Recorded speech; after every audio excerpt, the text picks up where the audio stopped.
Wajan. Assalamualaikum. Ya. Dari seorang tamu. Waalaikumsalam. Wah, Mas Helmi. Kabar. Neng jaba apa neng jero? Ayo, jero. Oke, Mas. Sehat, Mas? Ya, alhamdulillah. Alhamdulillah. Baik. Oke, Mas. Ada keperluan apa ya? Esok-esok loh Mas iki. Mau bertemu sama Mbah Nur. Wis janjian harus Mbak. Ya sudah. Dalam rangka apa Mas? Dalam rangka mengantarkan pertanyaan teman-teman. Jemaah. Oh, Akek Maya. Ditakonane wis sampean filter belum?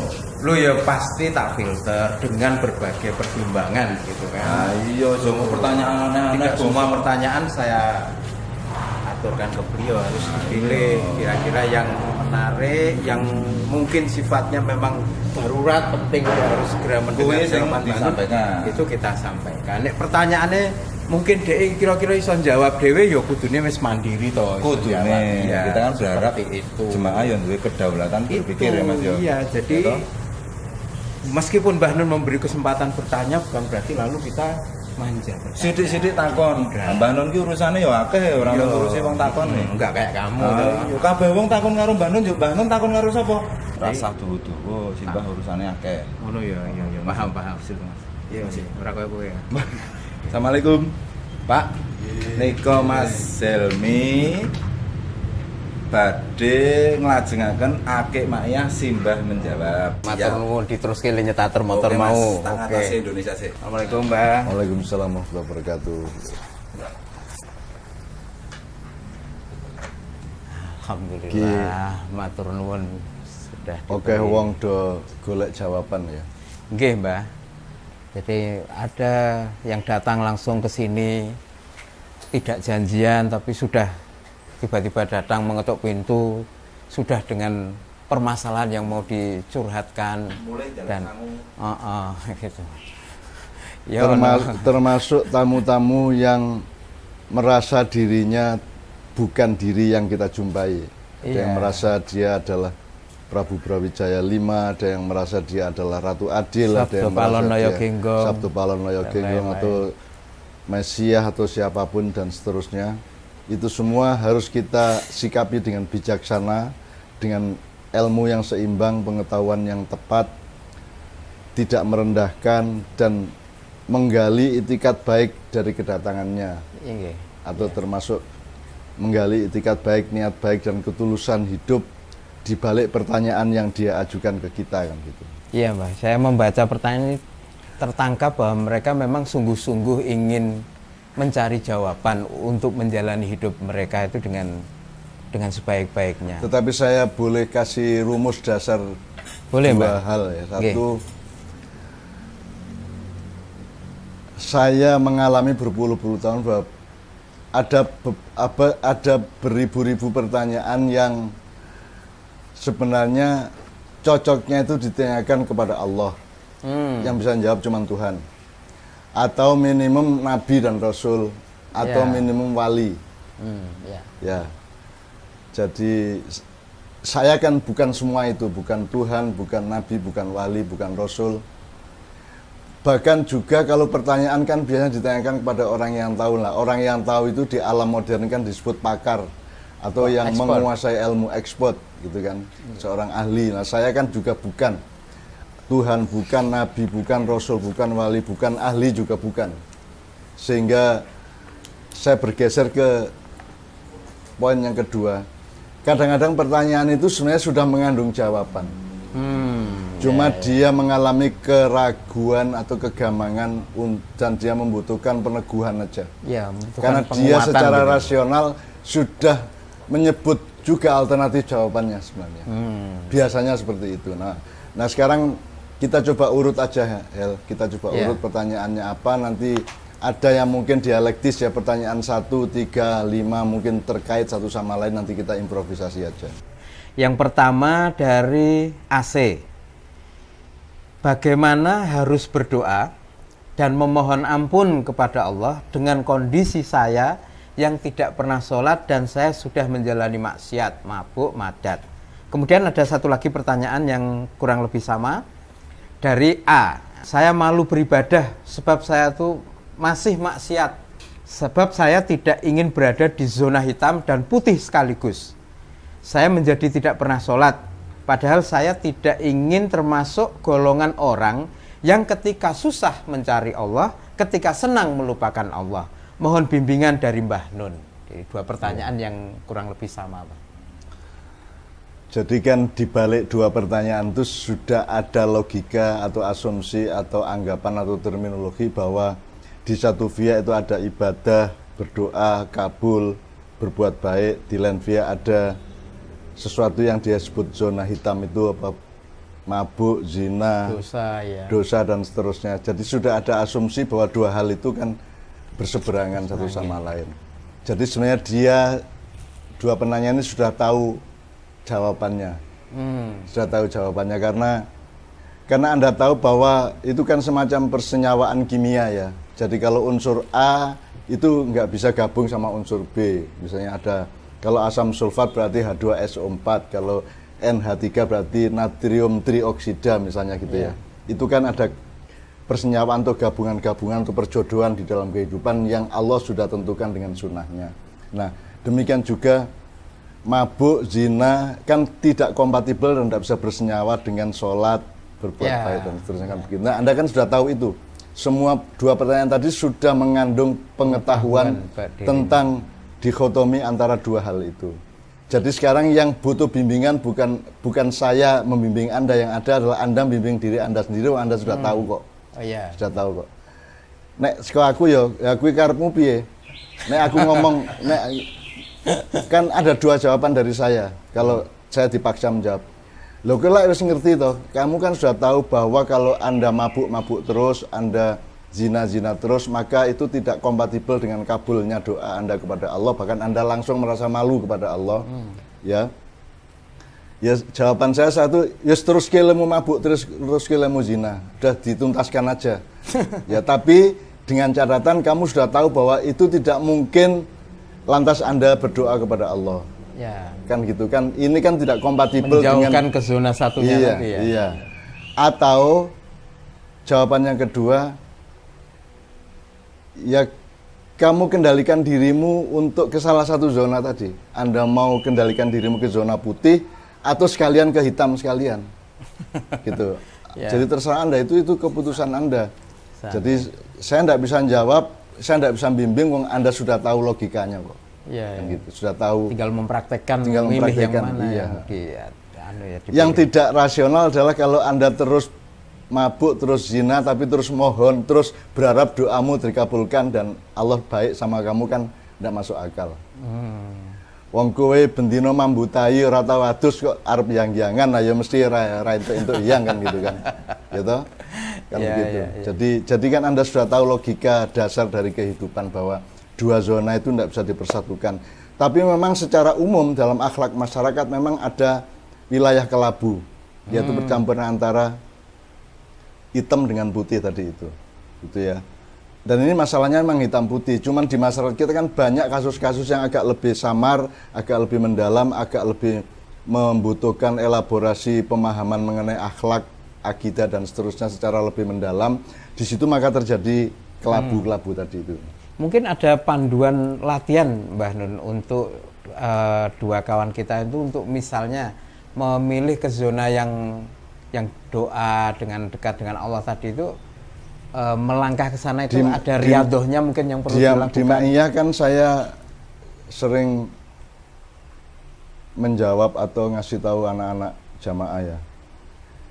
Anda mau jadi pendekar apa mau jadi orang biasa-biasa aja? Kalau Anda mau jadi pendekar, Anda lakukan yang Anda tidak sukai dan atau Anda tidak lakukan yang Anda sukai. Itu satu jenis riadoh. Jadi saya suka mabuk, tapi mulai hari ini sampai tanggal sekian saya tidak akan mabuk. Bikin Nah, Anda memaksa diri Anda secara radikal sehingga Anda akan menjadi manusia yang lebih kuat, lebih tatak, lebih hebat daripada sebelumnya kan begitu. Nah, terserah Anda mau melakukan itu apa tidak. Tapi kan kalau rumus dasarnya di Ma'iyah kan lakukan sesuatu yang Anda tidak sukai, atau jangan lakukan yang Anda sukai. Mudah-mudahan Allah akan menciptakan proses keseimbangan dalam diri Anda dan membuat Anda teguh untuk memilih sesuatu yang kompatibel dengan Allah, kan begitu. Ya, riadohnya itu misalnya ini, sing enteng-enteng sih, saya suka lagu X, tapi saya tidak mau mendengarkan lagu X ini selama 1 bulan. Itu kan riadoh namanya, itu kan berlatih, melatih psikologi kita, melatih batin kita. Gitu. Dan saya sering melakukan itu. Makanya saya kan suka jamu sepahit apapun saya minum. Kenapa? Karena urusan saya bukan rasanya di mulut dan lidah. Urusan saya adalah bahwa jamu ini akan menciptakan proses penyehatan tubuh saya. Maka saya minum jamu. Artinya melihat fokus yang prinsip dan esensial. Iya. Jadi makanya dunia kuliner ini kadang-kadang memang mengacau keseimbangan hidup manusia, karena kuliner itu kan urusannya enak apa tidak enak, sedep apa enggak, nyamleng apa tidak, nyos apa tidak nyos, nyus apa tidak nyus, kan gitu kan. Padahal urusan kesehatan kan bisa terbalik. Ini ndak enak maka sehat, ini enak maka tidak sehat. Makanya sekarang yang sakit gula menjadi tidak bisa menikmati nikmatnya gula, yang sudah terancam oleh garam sekarang tidak bisa menikmati garam dan seterusnya. Itu Anda dipaksa oleh keadaan tubuh Anda. Nah, sekarang Anda yang memaksa tubuh Anda. Lakukan yang terbaik meskipun tidak enak. Lakukan yang paling sehat meskipun tidak enak. Dan jangan lakukan yang mengancam kesehatan dan kebaikan hidupmu meskipun dia sangat enak. Kalau Anda punya riado seperti itu, maka Anda akan lahir menjadi manusia baru. Kalau pada kasus 2 teman kita, 1 bulan dia misalnya menempuh komitmen tidak melakukan apa yang selama ini dia sukai, dalam hitungan 1 bulan, kira-kira yang terjadi itu apa, Mbak, reaksinya? Dia akan mengalami sesuatu yang baru. Dia akan menemukan bahwa apa yang dia pikir tidak enak itu ternyata ada kenikmatannya sendiri. Jadi manusia itu kan semua tertipu sebenarnya oleh kehidupan ini, oleh dunia. Yang dia pikir enak sebenarnya mengandung ketidakenaan yang lebih panjang. Apa yang sesaat tidak enak sebenarnya dia mengandung keenaan lebih panjang. Kan bisa begitu. Nah, satu-satunya cara untuk memahami dan mengenali atau mengetahui itu adalah Anda beriado atau melakukannya dengan empiris. Jadi itu KKN, kuliah kerja nyatamu adalah real KKN ya. Real KKN. Jadi Anda, kue senenganmu pacaran, kue saiki kondo pacarmu iki aku riado 3 sasi ya rasa ketemu ya gitu.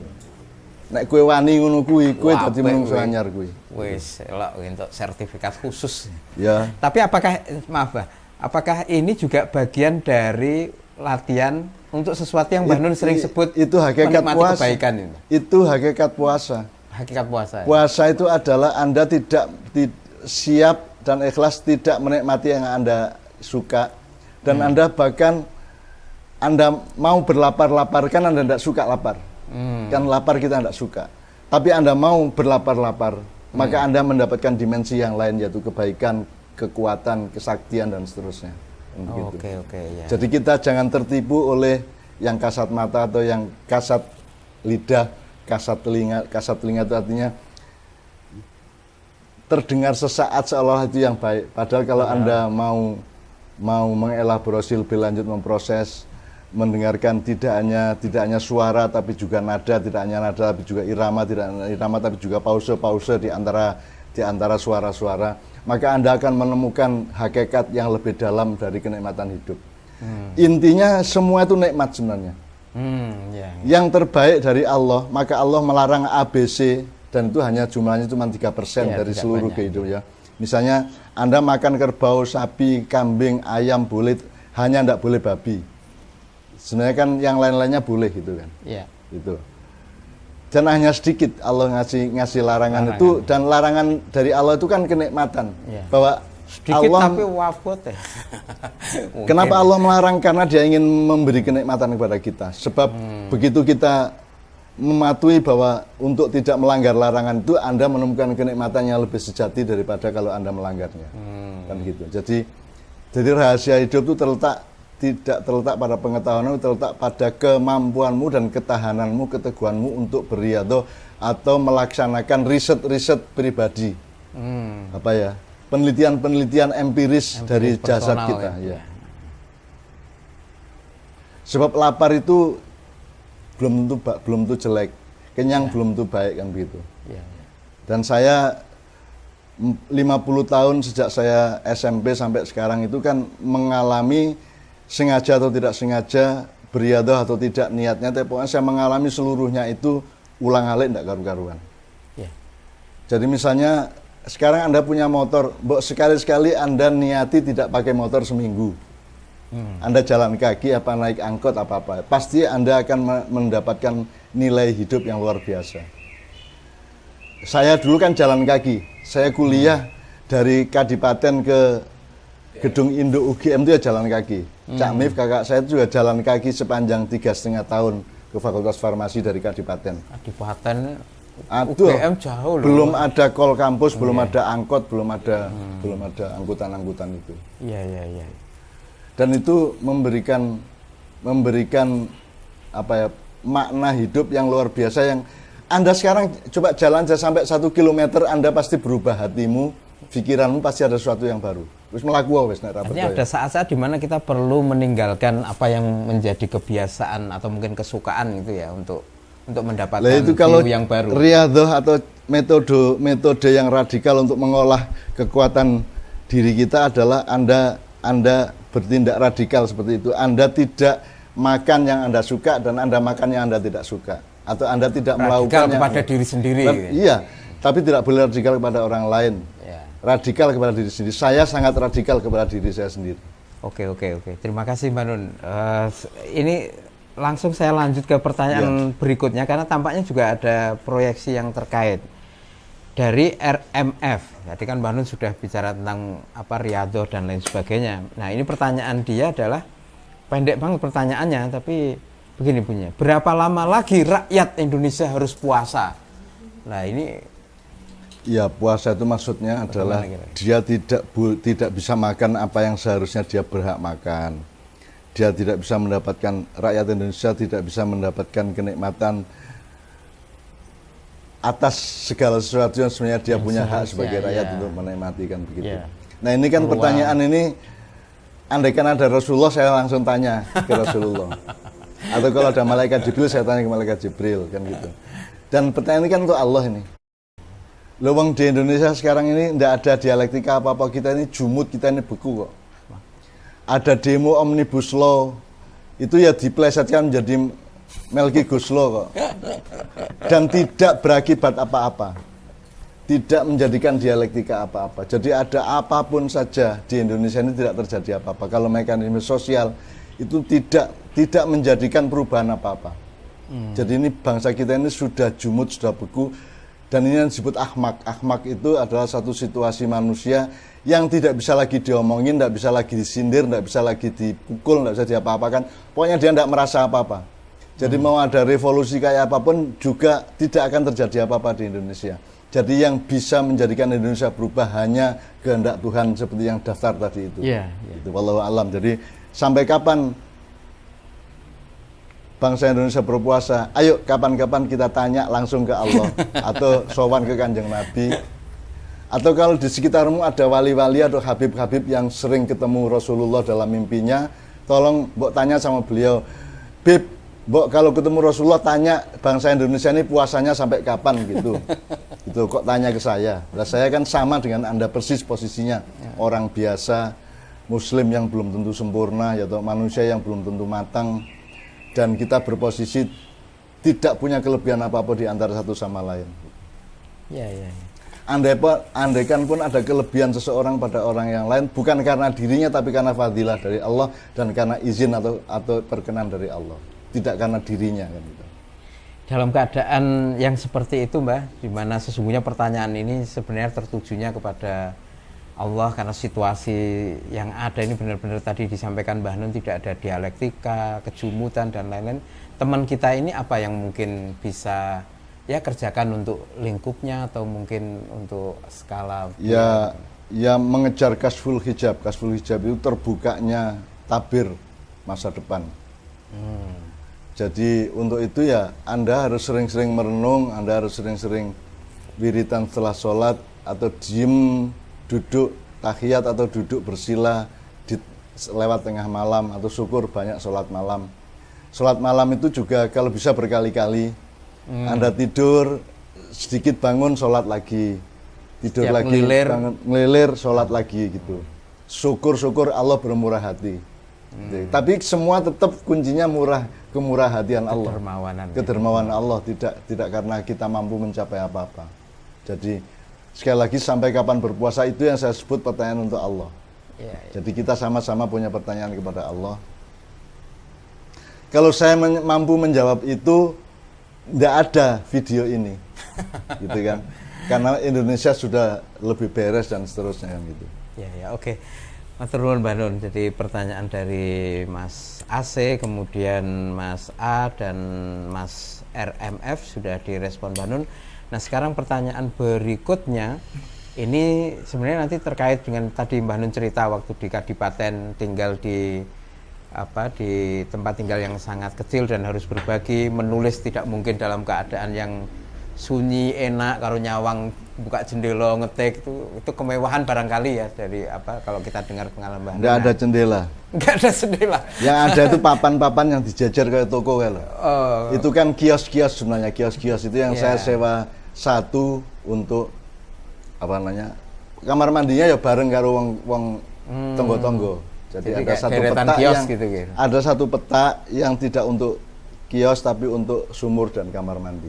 Nah, teman kita ini si Mas TA ini mau menanyakan tentang membaca. Tadi ngetik, menulis. Nah, ini perihal membaca. Nah, dia pernah mendengar, saya bacakan. Saya pernah membaca di tulisan Mbah Nun bahwa Mbah Nun hanya membaca 5 buku. Ya, itu buku-buku itu apa saja 5? Jadi mungkin dia Jadi tolong jangan ada asumsi atau ketakjuban seolah-olah ini sebuah kehebatan ya. Sebenarnya membaca itu kan tergantung beberapa hal sekaligus, tergantung bukunya, tergantung membacanya, tergantung cara membacanya, tergantung kehendak Allah di dalam jarak antara buku dengan orangnya kan gitu. Jadi ada orang baca buku 10 mendapatkan sesuatu yang lebih kecil atau lebih rendah dibanding yang hanya baca buku 1, bisa juga. Terserah Allah dan terserah kita mencari yang terbaik dalam soal membaca. Karena kalau Allah kan bilang Iqra, itu kan rumus dasar kehidupan. Iqra, bacalah. Nah, ternyata bacalah yang dimaksud adalah membaca alam semesta, membaca kehidupan manusia, membaca apa saja, membaca pemerintah, membaca presiden, membaca DPR, membaca keadaan sosial politik, membaca keadaan buruh, membaca apa saja. Jadi kalau yang disebut membaca 5 tadi itu kan awal-awal ketika saya mencoba menyentuh informasi. Jadi informasi yang sebenarnya adalah yang terjadi di sekitar saya. Sampai saya menulis Indonesia bagian dari desa saya itu karena ada yang orisinal desa saya, ada yang unsur-unsur dari Indonesia yang masuk ke desa saya. Gitu ya. Misalnya kalau dulu ada Pak Kebayan, Pak Bayan atau Kami Tuwo kan sekarang nggak ada. Berarti ini unsur Indonesia masuk. Jadi Indonesia itu bagian yang merusak desa saya. Kalau dulu kan ono Pak Bayan, ono Kami Tuwo, ono Kepetengan. Saya dulu Kepetengan itu kan kepala keamanan, semacam kepala keamanan yang mengurusi desa ketika gelap itu. Terus ada macam-macam dulu, itu semua kan hilang karena Indonesia masuk. Jadi Indonesia ini adalah bagian yang memang merusak desa saya sampai hari ini, gitu ya misalnya. Nah, membaca, itu semua kan saya baca. Nah, sekarang membaca yang dia maksud adalah buku, ada teks, ada kata-kata, ada cetakannya, ada urut-urutannya dan seterusnya. Nah, ketika saya awal-awal mencoba bersentuhan dengan informasi tentang kehidupan, tentang dunia, tentang Indonesia, yang saya baca pertama adalah komik yang saya beli di pasar Sumombito. Jadi Sumombito itu kira-kira jaraknya 3,5 km dari desa saya. Kalau hari Minggu saya ke pasar itu, terus tujuan saya sebenarnya adalah nginjen atau membuntuti seorang pemuda, seorang bapak dari desa saya yang pekerjaannya ngutil. Ngutil itu dia masuk pasar bawa sarung, terus dia ngambilin apa yang dia bisa terus dikumpulin di sarungnya. Nah itu ada, saya tidak sebut namanya, ada seorang yang kami selalu asik untuk membuntuti dia ngutil apa. Penasaran dengan Iya. apanya, Mbah? Penasaran dia ngutil apa, bagaimana caranya ngutil, momentumnya bagaimana kok bisa ngutil. Kan itu kan harus pinter banget, harus jeli banget kan gitu. Iya, iya. Nah, itu saya tujuannya adalah untuk membuntuti beliau ini ngutil di pasar, dan biasanya pulang itu sarungnya penuh itu. Sarungnya penuh ya, isinya ya garisan, ya kecambah, ya berambang, ya mercon, ya segala pokoknya dadi siji di dalam sarungnya paket. itu. Ya, jadi pokoknya jadi sarungnya digembol gini, isinya itu segala macam campur jadi satu itu. Tapi tolong diperhatikan bahwa kelak beliau ini husnul khotimah, dan beliau adalah penghuni utama musola Padang Bulan yang di depan itu. Nah, beliau ini orang yang paling rajin sholat jamaah kelak ya, kira-kira ya 40-50 tahun kemudian, dan husnul khotimah alhamdulillah. Dan dia sangat akrab sama saya sangat akrab sama dia. Karena selalu saya goda-goda, sampean biyen ya apa carane kok pinter ngutil iki biyen ya apa. Itu kan juga bacaan yang luar biasa. Orang ribut-ribut berkerumun beli mercon. Terus di antara yang berkerumun itu ada si beliau ini. Terus beliau tiba-tiba di tengah celbung ribut itu dia bilang, "Pak, endi iki bratune? Bratu itu bonus. Endi bonus nggo aku?" Terus dia dikasih bonus padahal dia enggak beli. Jadi dia di situ berkerumun, dia tidak ikut beli tapi dia minta bonus. Jadi saya kira itu pembacaan yang luar biasa, bahwa banyak sekali dalam sistem masyarakat kita orang-orang yang semacam itu, yang tidak ikut berjasa tapi ingin ikut dikasih tanda jasa, ya toh. Orang yang selalu ngaku-ngaku, orang selalu mencari pencitraan dan seterusnya dan seterusnya. Nah, saya kemudian di pasar Sumombito itu saya beli buku Angling Darmo Batik Madrim. Itu Angling Darmo Batik Madrim. Itu Raja Bojonegoro, Ya. kerajaan zaman dulu, yang istrinya Setiawati, yang di situ saya mulai kenal dunia santet, dunia silat, dunia macam-macam dari zaman yang lalu. Kemudian saya baca Nogososro Sabu Inten, Api di Bukit Menoreh, ya. Kemudian kalau kayak Koping Ho saya tidak sempat baca beneran. Kemudian ketika saya di kantor, ya satu-satunya buku yang saya punya dan saya mulai baca dikit itu Duratun Nasihin. Itu buah-buah nasihat.